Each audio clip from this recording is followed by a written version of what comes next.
What's going to happen the end of this year? It's August now. Are we going to see another lockdown for winter? And what does it look like for the next year or two, do you think? And you'd called it the totalitarian tiptoe before, where they take things away from you, they give a few things back, but now you're conditioned to that, whether that comes to checks, to lockdowns, to mandatory masks and vaccines. How do you see this playing out? Well, it's all a psychological game. Whatever they do in the so-called outer world is aimed at your mind. So masks were aimed at your mind. That was, if you want to literally symbolize silence, put something over someone's mouth. And there's been study after study after study that's come out through this summer from so-called experts anyway, that say that the masks are useless and played no part in protecting anyone from anything. That lockdowns were useless and played no part in protecting anyone from anything. In fact, quite the opposite. In both cases, it was detrimental, very detrimental. And so obviously these things were not put into place to do what they said they were doing them for. They were for the reasons and many more that we've talked about. And what do they want? Okay, let's go back to know the outcome and they'll see the journey. You'll see the journey. This is what they want. They want a global system whereby a tiny few at the top of the pyramid hierarchy are controlling, again, the fine detail of the lives of everyone on the planet. And I've called this way back, decades. I called it something else before, but since the Hunger Games movie trilogy came out, I have called it the Hunger Games Society. And just make the point, this was in my books long before COVID appeared. If you imagine a pyramid, the top of the pyramid is a tiny few people, the inner core of this cult. People call it the 1%, much less than 1%. At the bottom of the pyramid is basically the rest of humanity. And in between the two is a police military, because they want to fuse the two eventually, a police military state to impose the will of the few on the rest and to stop the rest challenging the few. That's what they want. Now, if you are going to put people in that position, you've got to make them dependent on the few. You've got to destroy their independent income so they're dependent on the few. This is what we've just been discussing is all about. And so all the things that would put people in a state of dependency, a state of control, a state of submission, a state of deleted self-respect, that is what's going to be played out through this winter and beyond. All the different elements that would make that happen. So they're going to absolutely assault the population economically. They're going to make people absolutely destitute because of the high price of everything. That's all part of it. And they are going to play other pandemics of various kinds, whether they repeat COVID or they come up with another one, monkeypox. That went well, didn't it, Tedros? To create this ability to justify, first of all, that central echelon of the pyramid of the police military state imposing the will. We saw that in COVID all over the world, how brutally it was imposed. And so these things are all going to be played out. But they have a more difficult problem this time because of people becoming more and more streetwise. Like, they came out with monkeypox and people laughed.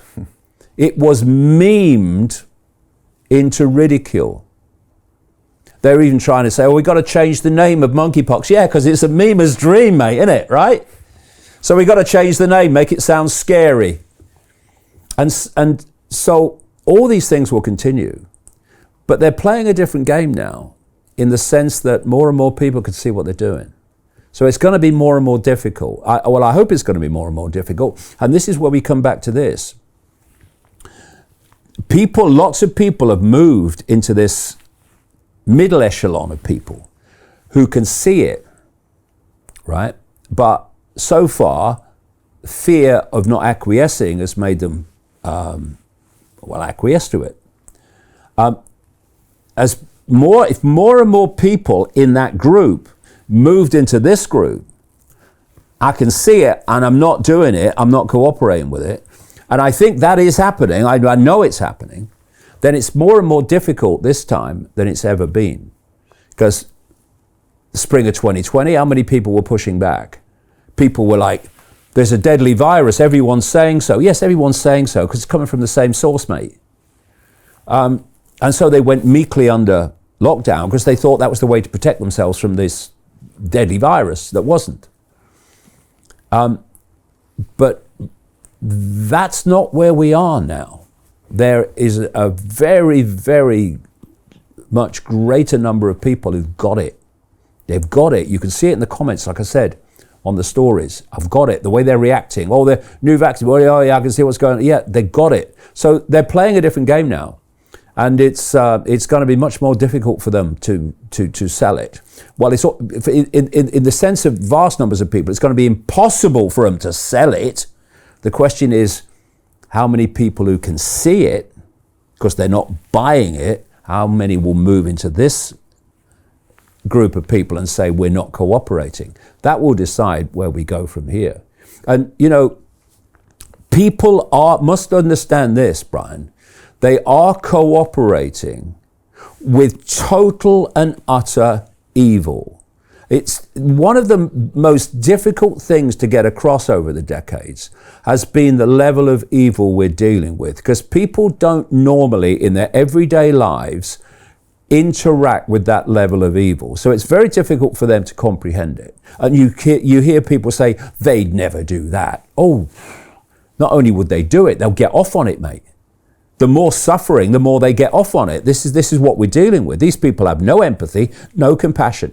Evil for me it is defined as absence of love, absence of empathy, absence of compassion. You take those things out, there are no limits to the suffering and the horrors that they will impart on other people and get off on it. So that's what we're dealing with. We're dealing with that level of evil. So when you're acquiescing to authority, ultimately what you're doing is you're acquiescing to that level of evil. You might not have that level of evil immediately interacting with you with the system and authority. It might just be a moron doing as he's told.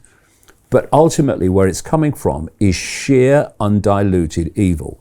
And that's the world you are condemning yourself to, and you're condemning your children and grandchildren to if you acquiesce to it. Hey, do you want to profit from crypto? Then join my DeFi Academy. The Crypto DeFi Academy will help you create generational wealth. But don't take my word for it. Listen to my students. When I first got into crypto, I remember thinking to myself, I need to learn more. Brian Rose, learning crypto, learning DeFi, gotta do it. I am so grateful that I jumped in and did this. I had to break through some limiting beliefs that I can do this, that I can afford this, that I can be in this. It challenges the things that are deeply rooted within us. Joining DeFi Academy has been one of the best decisions I have made on my blockchain journey. This course was a life changer, a game changer, a huge eye-opener, coming from knowing practically nothing at the speed of the learning over 4 weeks was just fantastic. The information you provided in this class was invaluable. I feel far more confident in my next steps.